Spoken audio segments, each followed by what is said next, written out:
Brian Kelson with you again. And this year's racing by like last year. We must redeem the time because the days are evil, right? It's hard to imagine evil in the Apostle Paul's day that could match what's going on around about us today, but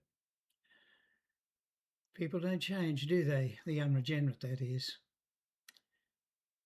Today, I would like to actually just do a bit of a promotion of the last couple of email lessons I've sent out. The first one, you'll find it in my acts28.net lessons page. They're down the bottom. I put them at the bottom, grows downward. And the last one you'll find is about the mystery of Christ and the mystery and how they are fused together. And while it's a short lesson, I've included there a chart showing the progression of the mystery of Christ all the way from before the foundation of the world through the garden and all the way across the Acts 28 barrier to our present calling. You know, the Apostle Paul wrote in that third chapter of Ephesians, 14 verses. It begins in verse 1, for this cause, and verse 14 is for this cause. So he sort of writes the opening verse, or there were no verses in the original, were they? But he writes his opening thought, and then he brings in a parenthesis, and he says, since you've heard of the dispensation of the grace of God, how that by revelation he made known unto me the mystery, as I wrote afore in a few words, he starts another parenthesis within a parenthesis. And that, we believe, runs from verse 3 all the way down to verse 5. And the very words he used demonstrate that the mystery of Christ is absolutely fused into the mystery. And what I tried to show in this chart, which is available on my chart page at acts28.net, and in that very brief lesson, was this: that there are two things that we need to notice. First of all, in verses 8 and 9 of Ephesians 3, Paul says, the mystery or the dispensation or the fellowship of the mystery contains unsearchable riches of Christ and was hid in God. Now, when we talk about the riches of Christ, we're sort of thinking of the mystery of Christ. But this is what we need to recognize also. First of all, the mystery, the whole set of conditions of the present dispensation, that is the mystery, was hid in God. However, what is equally important is that the mystery of Christ, you see, in other ages was not made known unto the sons of men as it is now revealed to his holy apostles and prophets.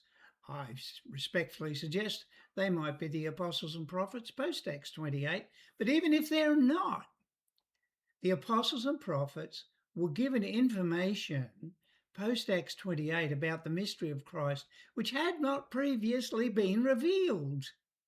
So the mystery of Christ itself in Ephesians was also of an previously unrevealed state. And in this very short lesson, which you'll find on my website, acts28.net, I pointed out the mystery of Christ as we saw in Ephesians chapter 1 and referencing Psalm 8. Now,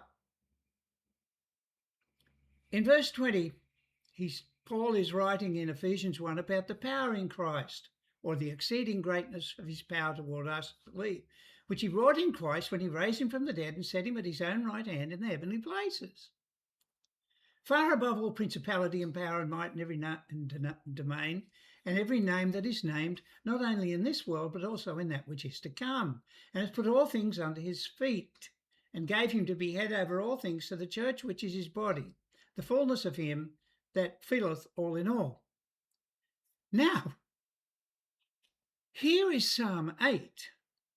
Yes, Paul's referenced Psalm 8 here, but this is part of, in my opinion, the mystery of Christ.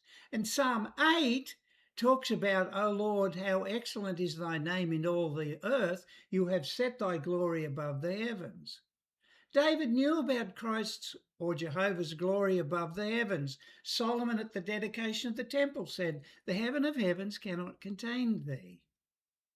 But everything else in Psalm 8 was how excellent his name in all the earth, and the sheep and oxen giving submission to him, as was given to the first Adam in the garden, right? But now we have Paul taking Psalm 8 and, what's the word I want? Expanding it or giving it relevance to the mystery.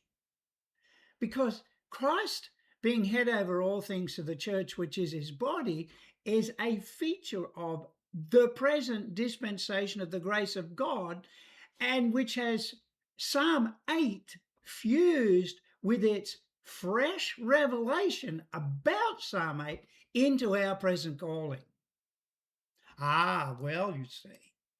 Now, someone's going to say, oh, well, Psalm 8's in 1 Corinthians chapter 15 and Hebrews chapter 8, I believe. Yes, that's right.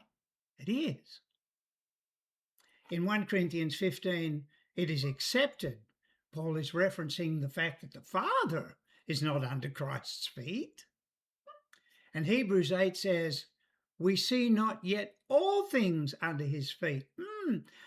I suggest that might be a hint that the truths of Ephesians, which would include all things, all principality and power and might and domain, has now been put under his feet in our calling. So possibly the truths of Ephesians and that extra revelation about Psalm 8 mightn't have been known when Corinthians and Hebrews was written. Something for us to think about. Remember, I'm not here to start a Brian Kelson fan club. I'm not here to make you dislike me intensely. I'm here to inspire my other believers to open the book and study. And if you agree with me or not agree with me, is not my goal and my objective. I want us to study because I know that study brings incredible faith. And we are joints and bands working together to nail the truth down as best we can, those of us whose frame is dust. So in 1 Corinthians 15, we have Psalm 8 revealed to the Apostle Paul. Hebrews, whoever wrote that, Psalm 8 revealed back in the Acts period. But both of those contexts are in a resurrection to the earth. Here is a raising to the heights of heavenly places. Do you see? So when Paul writes in Ephesians 3 that the mystery of Christ was not revealed to other ages and generations that is now revealed, we begin to see that. Because if we go back from Corinthians and Hebrews all the way back to the original Psalm, there's nothing about his glory in the heavens. See this progressive revelation. So what I wanted to point out is this, that the very fact that the mystery of Christ or features of it might be found in the Apostle Paul prior to Acts 28 doesn't unite the ministry that Paul had in the Acts period, which was Zion, the heavenly Jerusalem, or the Jerusalem which is above, Gentile believers being blessed with Abraham, the inheritance, Galatians 3, according to the promise of Genesis 15. The fact that the mystery of Christ can be found even in the Gospels. When the Lord said to the Pharisees, was it? If David called him Lord, the Lord said to my Lord, sit at my right hand until I make thine enemies thy footstool. Psalm 8. That doesn't make Christ's ministry united with the Ephesians ministry of Paul now, does it? And this, of course, is the humongous stumbling block for many. They see that Paul was given his gospel directly from Christ, the ascended Christ, as recorded in Galatians. And they see that the dispensation of the grace of God was given to Paul by revelation. And they say, oh, well, there you are. They've got to be the same. No, they're not. Dispensationally, Romans through Philemon is absolutely a contradiction. And the best thing our brethren can do is to look for common redemptive features like grace, justification by grace through faith. Ah, there you are. It's either side of Acts 28. Yes, but it's found in Abraham in Genesis 15. That doesn't make Genesis 15. Ephesians does it. But I tell you what it does do. It makes Genesis 15 and Galatians one and the same. But justification by faith through grace, my friends, is a redemptive truth, not a dispensational one. So anyway, I just wanted to bring out in that last lesson I've put up a suggestion that the mystery of Christ was unveiling all the way from before the foundation of the world. And I want you to look at my chart, my latest chart, the mystery of Christ and the mystery, a linear presentation, just to begin to see that, yes, in Ephesians 3, Paul fuses the mystery of Christ. He said, I've given,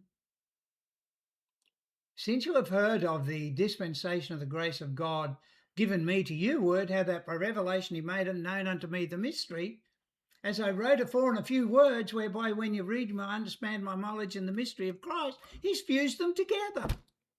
That's because the mystery of Christ and the features revealed, and I think Ephesians 4 is another example, those features that have been revealed after Acts 28 are fused into the mystery. So the mystery of Christ in its completeness is not joined to the dispensation of the grace of God. Only those features, redemptive and dispensational, that are revealed as they are now in our present time revealed. Oh, when he says, as I wrote afore in a few words, if he's referring to the mystery, then of course that can't be anything he wrote in Romans and Galatians, because he didn't have the mystery then, did he? If it refers to the mystery of Christ, well, he can refer back to the Acts period because he wrote about it before, but he's linked it to the mystery. Therefore, he can only, again, be referring to what he's written before in Ephesians. And I believe that's the mystery of the Father's will concerning Christ, to be head over the all things on the earth and in heavenly places, or to head up all things in those two spheres, to Psalm 8 in Ephesians 1. But the joy of it is that there's this beautiful fusion of the mystery and the mystery of in Christ in Ephesians chapter 3, and we begin to understand why. Because the mystery of Christ as it is now revealed was not revealed before, and its accompaniment in harmony with the dispensation of the grace of God, which was hid in God.